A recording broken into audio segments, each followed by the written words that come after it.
Biri çıkıp size Uzak Şehir hakkında kimsenin bilmediği şeyleri söyleseydi ne yapardınız? Evet, o kişi geldi. Süleyman kardeşiniz bu videoda öyle böyle değil, çok büyük bombalar patlatacak. Bir sezondur hayretle izlediğiniz Uzak Şehir'in aslında arka planında çok daha büyük olayların olduğunu öğreneceksiniz. Uzak Şehir'le orijinali olan Alhayba'daki mevzuları kıyaslayıp kimsenin bilmediği 7 sırrı sizlerle paylaşacağım. Bu serinin yeni bölümleri için videoya rekor beğeni bekliyorum. De haydi kurbanlar, hazırsanız hemen başlayalım.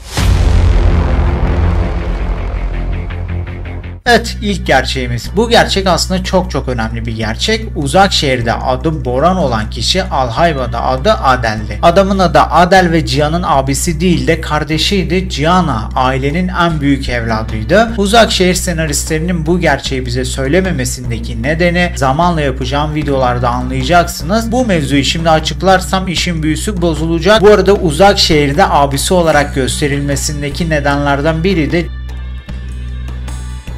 Cihan senaryosunu daha kaliteli yazıp izleyiciye Cihan'ı daha bir sevdirmekte. Şimdi normalde Cihan orijinalindeki gibi ailenin en büyük oğlu olsaydı babasının ölümünden sonra veliaht olduğu için başa geçmesi zorunlu olacaktı. Ama Uzak Şehir'de Cihan'ı ikinci kardeş olarak göstermeleri Cihan'ın bu işleri becerebilmesini gösterebilmek için de Cihan'a aslında Albora'mızı koruyacak liderdir. Bu işi layığıyla o yapar demek için izleyiciye bunu gösterebilmek adına böyle bir yola saptılar. İyi mi oldu, kötü mü oldu? Yorum sizde.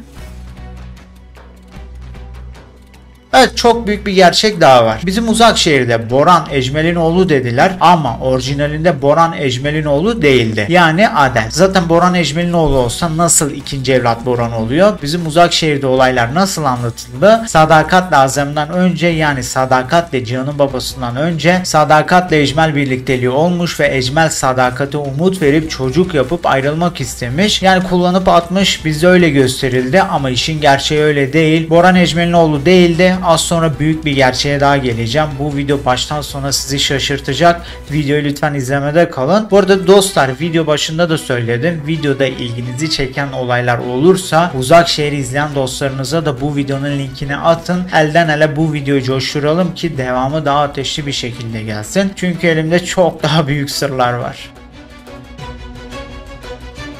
Şimdi o kadar Ecmel'le Sadakat birlikteliğinden bahsedildi ya, aslında Sadakat'le Ecmel aşkı hiç olmadı. Gerçi o aşk Uzak Şehir'de de yoktu da ama Uzak Şehir'de bir birliktelik vardı. Alhayba'da ise Ecmel'le Sadakat ne birbirlerine aşık olmuşlardı ne de birlikte olmuşlardı. Bizimkilerin bu meseleyi neden böyle yazdığına az sonra geleceğim. Orada da bir şokla karşılaşacaksınız. Ama bunu yapmalarındaki asıl sebeplerden biri de dizide aile içinde büyük bir savaş yaratmakta. Çünkü Türkiye'de aile içi dövüş olunca ekstra bir gerilim ve haliyle de ekstra bir reyting geliyor.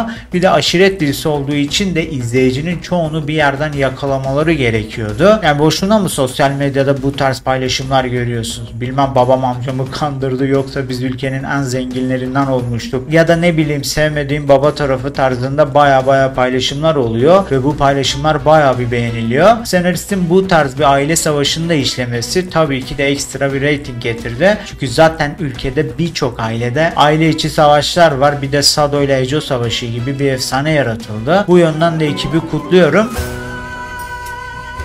Sıradaki detay aslında çoğu izleyici için pek bir anlam ifade etmiyor ama sonuç olarak böyle bir detay vardı. İlk sezonda oynayan Halis'i bilirsiniz. O Halis aslında Boran'ın ölümünde açık fail değildi. Jabal'a hainlik yapıyordu. Ortada bir tane masa vardı ve o adam da başı çekiyordu. Tabi Jabal'a açık hainlik yapmıyordu. Bu arada Jabal Alhayba'nın başrolü yani Cihan'ıydı. Her neyse Jabal bunun hainliğini öğrenince bunu tutup feci bir şekilde öldürdü. Yani Halis'in Alhayba'daki ölümü Uzak Şehir'deki gibi olmadı. Bu arada Alhayba dizisindeki Alya dizide ilk sezonda oynuyordu ama Alya'nın annesi dizide hiç oynamadı. Sadece Alya ile görüntülü konuştukları oldu. Onun dışında gelip de Alya ve Jabal'la yaşamadı ama bizimkiler yine action olsun diye Alya'nın annesi diye bir karakter yaratıp adını Fikriye koyup Sadakat'le savaştırdılar. Tabi Fikriye mevzusu da diziye ekstra bir dram kattı.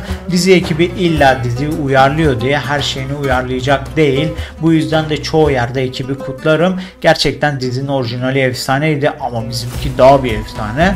Umarım bizimkinin diğer sezonları da ilk sezon gibi efsane olur. Bu arada Alya'nın annesi hiç olmadığı için de Bora'nın ölümünde Alya'nın annesinin parmağı yoktu ve bir de Alya'nın annesi Halis'te yatmamıştı.